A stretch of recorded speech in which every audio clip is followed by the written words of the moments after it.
है cassette type air conditioner के बारे में।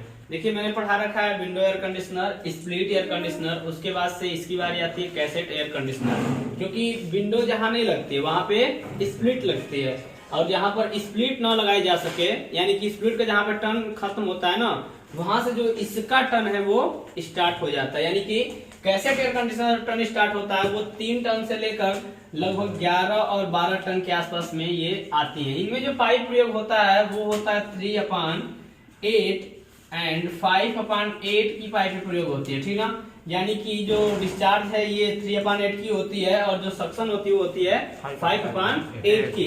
इसके पहले जो मैंने बताया था उसमें बताया था कि एक पाइप होती है 1/2 की, है ना, और एक पाइप होती है 1/4 की। तो ये पाइप में मैंने साइज बता रखा है, इसमें जो साइज होती है वो अलग होती है, तो आपको देखने में लग जाएगा।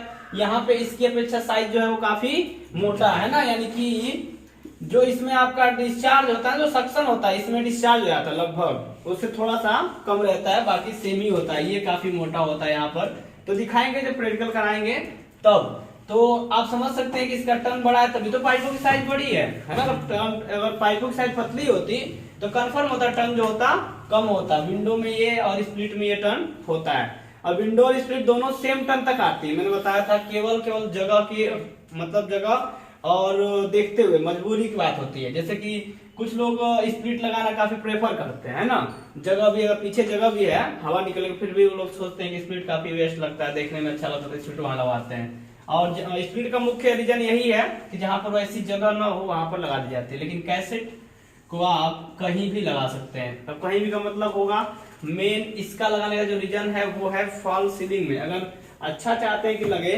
तो इसको लगाएंगे फॉल सीलिंग में। फॉल सीलिंग का अर्थ क्या होता है पहले वो समझिए डिटेल में। फॉल सीलिंग जो होता है वो होता है छत के नीचे फिर से एक छत बनवाते हैं ना लोग, जैसे लकड़ी का लगवा करके या तो पॉप थर्माकोल लगा करके उसको क्या किया जाता है, एक छत के नीचे एक और सा छत बनाया जाता है। जिससे होता क्या है, इसका एक फायदा है अपना खुद का, हीटिंग जो होगी ना वो कमरे में कम हो। जैसे कि डायरेक्टली हम ऐसे छत को छोड़ दें और छत हमारा सिंगल तला है तो ऊपर हमारा सूर्य का प्रकाश पड़ेगा, यानी कि सूर्य का प्रकाश हमारे रूफ पर पड़ेगा तो रूफ की हीटिंग जो होगी वो क्या होगी, कमरे में भरेगी। लेकिन हमने क्या किया, एक छत बनवाया, छत के लगभग 3 से 4 फीट की दूरी लेकर के लोगों ने क्या करते हैं फॉल सीलिंग करवा देते हैं। जिससे फायदा क्या होता है, ऊपर की जो हीटिंग होती है छत की वो उसी के आकार में रुक जाती है, ठीक ना। तो ये फायदा होता है। अब उसके नीचे लोग फैन लगवाते हैं, चाहे एसी लगवाते हैं, जो कुछ भी, तो एसी की कूलिंग काफी अच्छी रहती है और छत की हाइट भी कम हो जाती है, ठीक ना। तो लगभग आपकी जो हाइट छत की मान लीजिए 12 फीट की दीवार है तो 8 फीट रह जाती है, 8 या 9 फीट पे आपका नीचे जगह रहता है, उतना काफी। एक आदमी की जो हाइट होती है हाइट से काफी ऊंचा रहता है। तो जब फॉल सीलिंग तो आप पंखे नहीं लगते हैं, ऐसा नहीं कि आप सीलिंग फैन लगा दी फॉल सीलिंग करके, बहुत कम लोग लगवाते होंगे। फॉल सीलिंग तब होती है जहां पर एसी लगाना होता है, ठीक ना, तो काफी बेस्ट होता है। एसी लगाएंगे तो वहां पर काफी बेस्ट लकड़ी की फॉल सीलिंग होती है, पॉप थर्माकोल की भी फॉल सीलिंग होती है। अब कौन फॉल सीलिंग करवा रहे हैं आप वो आपके ऊपर डिपेंड करता है। छतों में क्या होता है, सबसे पहले ऐसे स्टील के राड कस दिए जाते हैं और उनके ऊपर उसको हैंग किया जाता है, ठीक ना। तो ये सिस्टम होता है। अब देखिए अब क्या होगा, फॉल सीलिंग के अंदर लगता है आपका, ये देखिए यहाँ पर है कैसेट एयर कंडीशनर, है ना। तो ये अभी हमारा उल्टा रखा गया लगता है घुमा करके, ठीक है। ये वाला जो हिस्सा है ऊपर वाला वो फ्रंट ग्रिल है उसका, वो नीचे केवल वही दिखता ही है, और ये जो टोटल हिस्सा दिख रहा है ना आपका, ये होता है पूरा फॉल सीलिंग के अंदर। तो आपको समझ में आ जाएगा इतना जो दूरी दिख रहा है इतना पूरा, इससे अधिक दूरी होनी चाहिए फॉल सीलिंग के अंदर में। तो ये तो अभी कम, मतलब इससे काफी दूरी लोग रखते हैं, लगभग 4 फीट होता है ना, 4 फीट के अंदर जगह होता है पूरा फॉल सीलिंग में। तो इतना आपका ये पलट करके जाता है, और ये जो दिख रहा है ना ये सब, एक यहाँ पर एक खुद कोने पे देखिए यहाँ पर एक है, तो ये जो हमारे हैं ये इसके हैंगर है, यही क्या होगा पलट करके एसी के अंदर लटकाने का काम करते हैं। तो ये जो एसी होती है ये 2 हिस्सों में बटी होती है, एक हिस्सा इसका भी होता है इंडोर और इसका भी होता है आउटडोर। यानी कि ये इसका हम इंडोर दिखा रहे हैं, ठीक ना। आउटडोर कुछ उस तरीके का ही होता है, जैसा कि स्प्लिट का आउटडोर होता है ना, वैसा इसका भी आउटडोर होता है सेम। बशर्ते इसमें क्या होता है, इसमें जो होती है वो साइज मोटी हो जाती है, सक्शन की साइज मोटी रहेगी, डिस्चार्ज की साइज मोटी रहेगी। इस मतलब मोटी का मतलब क्या हुआ यहाँ पर, किसकी अपेक्षा, आपके स्प्लिट एयर कंडीशनर की अपेक्षा इसकी जो साइज होगी सक्शन की वो मोटी होगी, डिस्चार्ज की साइज क्या होगी, मोटी होगी। ठीक, लेकिन इस एसी का जब देखेंगे तो फिर भी डिस्चार्ज क्या होगा, इसकी अपेक्षा पतला होगा, सक्शन मोटा होगा। इसलिए तो यहाँ पे लिखे थे 3/8 एंड 5/8। देख रहे हैं ना, ये पतला एक काफी मोटा। अब देखिए इसमें जो इंडोर यूनिट होता है वो कमरे में लगता है, इंडोर यूनिट, और इसका जो आउटडोर यूनिट होता है, आउटडोर यूनिट कमरे के बाहर। अब इन दोनों को आपस में कनेक्ट करने के लिए लगाई जाती हैं सक्शन और डिस्चार्ज पाइपें। तो एक हमारी डिस्चार्ज पाइप और एक हमारी सक्शन पाइप।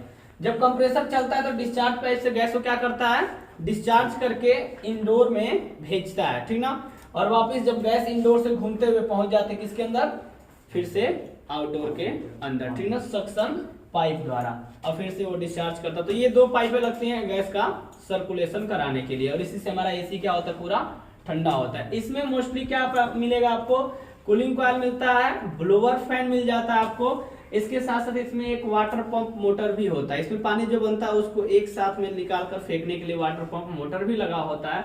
इसके अंदर आपका एक सिस्टम होता है जो बदबू खत्म करने के लिए लगाया जाता है, उसको बोलते हैं डीह्यूमिडिफिकेशन सिस्टम। वो बढ़ जाता है स्पीड की अपेक्षा, इसमें तो कुछ सामान थोड़ा सा बढ़ेंगे। तो इसमें डीह्यूमिडिफिकेशन सिस्टम भी होता है जो बदबू को कम करने का काम करता है। उसके अंदर एक पावर जनरेट होती है जो हीट को और बदबू को खत्म करती है। इसके अलावा इसके अंदर जो कूलिंग कॉइल होता है वो चारों तरफ पाया जाता है, ठीक है। इसमें अब तक आपने पढ़ा कूलिंग कॉइल एक साइड वाला आपने देखा, स्प्लिट में कूलिंग कॉइल कुछ लंबा वाला देखा आपने, लेकिन इसमें जो कूलिंग कॉइल होगा वो चौतरफा कूलिंग कॉइल होता है। इसमें 4 वे सिस्टम पे कूलिंग कॉइल होता है। इस साइड में मिलेगा, उस साइड में मिलेगा, उस साइड में, और उसके उस साइड में कूलिंग कॉइल मिलता है। आगे जब हम इसका प्रैक्टिकल कराएंगे तो खोल के दिखाएंगे कहाँ कहाँ कूलिंग कॉइल है। इसके अलावा इसका जो ब्लोअर फैन मोटर होता है, वो ब्लोअर फैन जो होता है वो एग्जॉस्ट सिस्टम का ब्लोअर फैन होता है। वो काफी हैवी होता है, इसकी ब्लेडें भी काफी हैवी होती है, यानी कि हवा को काफी ज्यादा मात्रा में खींचती हैं। और इनका सिस्टम जो होता है सामने से, अंदर से, ऐसे ऊपर से खींचते हैं सीधा। कमरे का क्या करेंगे, ऐसे डायरेक्टली ऊपर खींचती हैं, खींच करके साइड से निकालती है। चारों साइड से हवा इसकी निकलती है, चारों साइड में इसकी ब्लेड होती है। इधर से हवा निकलेगी और फिर इस साइड से हवा ऐसे निकलती है, ठीक ना। तो चारों तरफ से हवा निकलेगी। और इसमें 4 वे सिस्टम होता है, जो आपका स्विंग का सिस्टम है वो 4 वे है। अब आप चारों तरफ हवा को कमरे में पूरा निकाल सकते हैं। जहां ऑफिस होता है वहां पे इसको मुख्य रूप से लगाया जाता है, ऑफिसों में काफी प्रयोग होता है। अब देखिए इसके हवा का सर्कुलेशन जो होता है, आप पूरा कमरे में ऐसे करके भेज सकते हैं, चाहे तो ऐसे करके भेज सकते हैं पूरा हवा को, या तो आप अपिंग एंड डाउन करा सकते हैं हवा को। ये करता है स्विंग मोटर। एक मोटर होता है, काफी हैवी होता है, और इसमें 4 स्विंग पत्तियां होती है। अब तक आपने पढ़ा था 1 स्विंग पत्ती के बारे में, है ना। स्प्लिट एसी में, विंडो एसी में 1 स्विंग पत्ती पड़े थे, लेकिन इसमें क्या होती है, 4 स्विंग पत्तियां होती हैं। और एक ही मोटर से सारी की सारी पत्तियां कनेक्टेड होती हैं। और उनमें जो होता है ज्वाइनिंग सिस्टम इस तरीके का होता है, एक थोड़ा सा भी हिलेगी तो दूसरी वाली ऑटोमेटिक उतना हिलेगी। अब मोटर एक जगह लगा होता है, चारों जगह घुमाने के लिए क्या लगे होते हैं, उनके अंदर मूवेबल सिस्टम लगाए जाते हैं। वो मूवेबल सिस्टम क्या करते हैं, इसको घुमाने का काम करते हैं। तो इस तरीके का सिस्टम है। अब इसको लटकाने के लिए कुछ करना नहीं होता है, फॉल सीलिंग को इसकी साइज का काट लेना होता है, और काटने के बाद दीवार में ड्रिल करना होता है। ड्रिल करने के बाद इसके लंबे लंबे राड आते हैं, वो राड दीवार आपके रूफ में कस दिए जाते हैं। रूफ में कसने के बाद उनका जो दूसरा सिरा होता है इसमें लगता है, फंसता है, ठीक ना। फंसने के बाद जब इसको पलट कैसे डालते हैं तो उसमें इधर से डाल, इतना ही पतला होता है, देख रहे हैं ना, इतना पतला होगा आपका वो जो राड होगा। लेकिन राड काफी हाई टंगस्टन सिस्टम पे होता है, यानी कि काफी मजबूत होता है, ठीक ना, उसको आप मोड़ नहीं सकते। तो ऐसा नॉर्मली कमजोर राड नहीं होता जैसे हम लोग गांव में आती है ना छठों में डालने का सरिया, वैसा नहीं होता है, ये मुड़ नहीं सकता है, काफी हैवी होता है। तो इसके अंदर डाल करके, और यहीं पे वो नट जो सरिया होता है डाला जाता है, वो काफी ज्यादा उसमें नट कसने ऊपर तक आप स्लाइड कर सकते हो। एक नट पहले लोग कस के रखते हैं, और जब डालने के बाद दूसरा नट कस देते हैं, फिर ऊपर वाला नट को भी नीचे ला करके दोनों को लॉक कर देते हैं, ठीक ना। तो राड जब लगता है तो देखो ध्यान से, जब राड लगेगा तो ये जो दीवार में जाएगा ना, इसके अंदर पूरा एक ड्रिल सिस्टम होता है। दीवार में जाने के बाद बिल्कुल एकदम ये टाइट हो जाता है। उसके बाद भी सारे नट को ऊपर करके चढ़ा करके अच्छे से दीवार पर कस देते हैं। और ये जो होता है ना पूरा ऐसे इसमें चूड़ी बनी होती है, जो राइट होता है इसमें पूरी चूड़ी बनी होती है, थोड़ा मोड़ा नहीं बनेगा। पूरी चूड़ी वाला भी आता है और कम चूड़ी वाला भी आता है, आपके ऊपर डिपेंड करता है कैसा वाला आप लेते हैं। तो इस तरीके से क्या करते हैं, इसको एक पहले से ही नट ऑलरेडी चढ़ा करके डाल देते हैं, और इसको नट को डालने के बाद अब जब हम चारों राड में ऐसे ही सेम करेंगे, जो चारों राड होंगे ना, चारों राड में ऐसे ही सेम प्रक्रिया करते हैं। एक नट को क्या कर लेंगे, इसके अंदर डाल लेते हैं, बाकी इनको दीवार में हैंग कर लेते हैं। दीवार में हैंग होते हैं एक इस साइड, एक इस साइड, एक इस साइड और एक इस साइड, इसकी दूरी के हिसाब से। अब क्या करेंगे, एसी को पलटते हैं, पलट करके उठाएंगे। उठाने के बाद इन चारों राडों को चारों इनके हैंगिंग सिस्टम में फंसाते हैं, ठीक है। फंसाने के बाद और जब पलटा रहेगा तो क्या करेंगे, दो मैकेनिक लगते हैं इसमें, एक पूरा अच्छे से इसको टाइट कर लेगा। इसका वजन कुछ हैवी नहीं होता है, स्प्लिट का जो इंडोर का वजन होता है ना, उससे 2 गुना होता है, यानी 2 गुना से थोड़ा सा ज्यादा हो सकता है, लेकिन वो वजन इसमें कूलिंग कॉइल थोड़ी सी चारों तरफ होती है, इसलिए वजन इसका बढ़ जाता है। और ये जो होता है ना, ये देख रहे हैं ना, ये टीन का होता है, उतना हैवी नहीं है, ये टीन का होता है, क्योंकि इसमें कुछ खास वाटर यहाँ पे गिरने का चांस भी नहीं होता, पूरा पूरा पानी आपका जाएगा सीधा बाहर। और इसमें वाटर जो होता है काफी ज्यादा बनता है स्प्लिट के अपेक्षा। अगर बाहर आप जाए ना तो 1-2 घंटे के अंदर में एक बाल्टी तो भरनी है, इतना ही पानी बनाता है शुरुआत में। बाकी फिर 1-2 घंटे चल जाए तो पानी बिल्कुल कम हो जाता है, यानी कूलिंग काफी बेस्ट करता है। इसका कहने का मतलब मेरे यही है, पानी ज्यादा बनने का मतलब क्या है, हवा को बहुत तेजी के साथ घुमाता है, सर्कुलेट काफी अच्छा करता है। कूलिंग इसकी स्प्लिट की विंडो के अपेक्षा काफी बेस्ट होती है, लेकिन प्राइस भी इसकी काफी बेस्ट होती है उन दोनों की अपेक्षा, ठीक ना। अब ये लैक्स में जाता है, वो नीचे वाले जो है वो 1000 में ही रह जाते हैं, तो प्राइस तो है ना इसकी। अब ये आती है 4 टन, 5 टन, 6 टन, 7 टन, आधा में बहुत कम लोग देते हैं, 7.5, 8.5 की बहुत कम आती है, 11-12 लास्ट भी 12 टन तक ये आती है। इसके बाद अगर ये जहां खत्म होती है ना, वहां इसकी स्टार्टिंग है पैकेज, डक्टेबल एयर कंडीशनर कहते हैं, डक्टेबल एयर कंडीशनर पैकेज को। तो उसके बारे में आगे बात करें कैसे पढ़ा देने के बाद।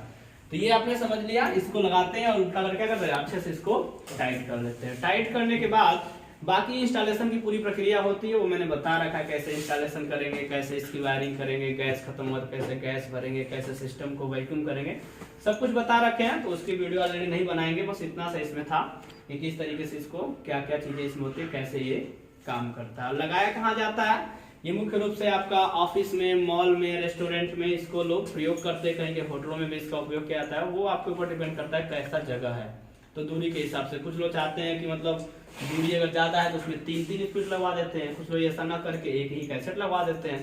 तो आपके ऊपर डिपेंड करता है क्या आपको बेस्ट लगता है। हाँ, इसका आउटडोर जो होता है वो काफी थोड़ा सा हैवी होता है इसकी अपेक्षा, ठीक है। ओके, बनती है तो शोर होता है कुछ तो, क्योंकि बच्चे बैठे तो इस प्रकार के टेबल पे बैठते हैं, देखिए यहाँ पे इतने सारे बच्चे बैठे हुए हैं, तो कोई भी सांस लेगा, कुल सब मिलकर थोड़ा थोड़ा सांस भी लेंगे तो शोर ज़्यादा हो जाता है ना, इसलिए से शोर होता है। अभी इसमें कम बच्चे हैं, उधर भी क्लास चलता है, उधर जो है अभी क्लास बंद है इसलिए शोर भी नहीं हो रहा है, इधर भी क्लास चलता है तो शोर होता है। उधर भी उसके आउटसाइड में आप देखेंगे तो ऑटोकैड का क्लास चलता है, तो कुल 3-4 क्लास चलते हैं और यहाँ पर मेरा क्लास चलता है, तो इसलिए नॉइज बढ़ती है। तो फर्स्ट बैच मेरी जितनी वीडियो शूट होती है, अगर अदर यूजर जो होते हैं ना वो कहते हैं कि वीडियो में अदर वॉइस आती है, काफ़ी कमेंट मुझे मिलते हैं, तो इसी वजह से, क्योंकि अदर भी क्लासेस चलते हैं। फिलहाल देखिए मेरा फर्स्ट बैच ये चल रहा है 7 बजे वाला, तो यहाँ पर भी बच्चे हैं, लेकिन ये बच्चे शांत रहते क्योंकि हमारे हैं ना सब, मतलब मेरे नहीं हैं, हम इनको पढ़ाते हैं। ओके, तो ये सारे के सारे बच्चे, इसकी वजह से सांस भी लेंगे, कुछ गिर गया उठाएंगे तो शोर होगा। इधर एक नाम आता, इसका ऐसे भी शोर हो जाता है, कैसे भी करके बेचारा चैन से नहीं रह पाता है। तो इतने सारे बच्चे हैं, शोर होता ही रहता है, कुछ ना कुछ चंठई हो जाती है ना। ओके, इसी वजह से बस।